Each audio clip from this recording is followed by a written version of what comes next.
Hello friends, ఎలా ఉన్నారు? Hello friends, ఇది జొన్నలు అలానే సజ్జల్లో వచ్చేసరికి రెండో వీడియో అండి.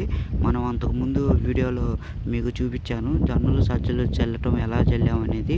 ఈ వీడియోలో మనము చల్లిన జొన్నలు సజ్జలు మొలకెత్తడానికి మనం తగిన విధంగా నీరు అనేది చేలో పెట్టుకోవాల్సిన అవసరం ఉంటుందండి. చేను మొత్తం చూడొచ్చు, చేను మొత్తాన్ని నీటితో తడపటం అనేది జరిగింది. నేల అంతా తడిగా ఉంది. ఇక్కడ చూస్తే మీకు అర్థమవుతుంది నేల అనేది ఎంత తడిగా ఉన్నది అనేది. నిన్న మాత్రము మనం నీళ్లు పెట్టలేదు. విత్తనాలు వేసిన తర్వాత నీళ్లు పెట్టుకోవాల్సిన అవసరం ఉంటుంది.